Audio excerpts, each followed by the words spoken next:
Let's travel back to 1898. This was a significant part of Cuba's history, and why?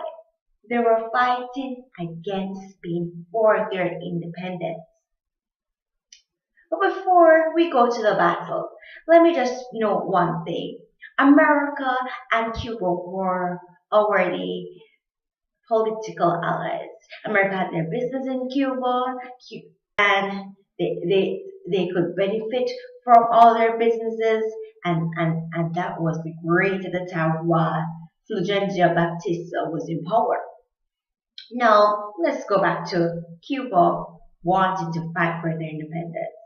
Know that America had businesses and people in Cuba. They sent their USS Maine to protect their people. However, the USS Maine got destroyed. It exploded. And due to this, killing 215 soldiers. And due to this, America was like, we're going to fight against Spain too. We're going to get rid of them. That's America saying that.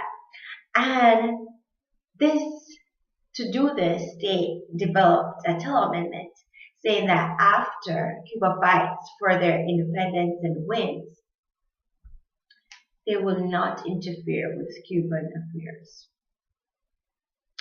Cuba and US won. However, after that, America did implement a new amendment, known as the Platt Amendment of 1901. It said what? If any country tries to interfere with Cuban independence, US will intervene. 2, they should not trade with no other countries.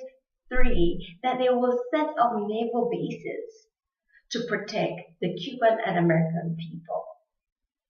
Now, what was next? What happened? What really stirred things? What really changed things was when Fidel Castro overthrew Fulgencio Baptista from his seat as president of Cuba.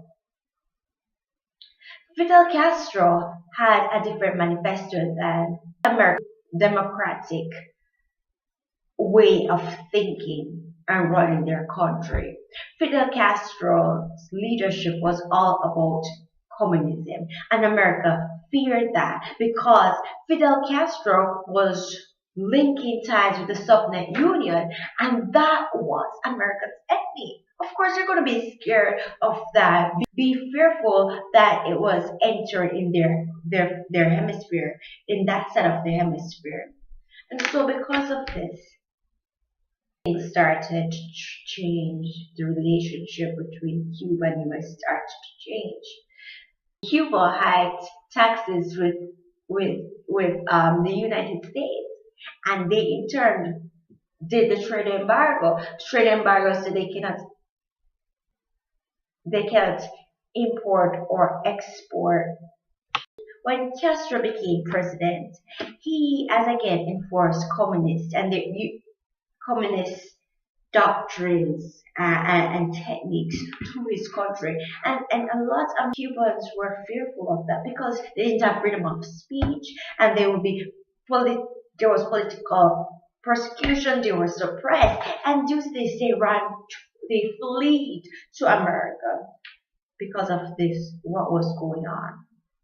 America responded by implementing the Cuban Adjustment Act that allowed Cubans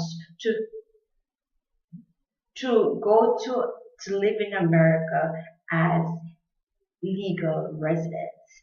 Only that, America continued to send their CIA to make attempts to overthrow Castro's political party. It overthrew Castro himself, and the first time it worked, those attempts didn't work, and it fueled mistrust with people.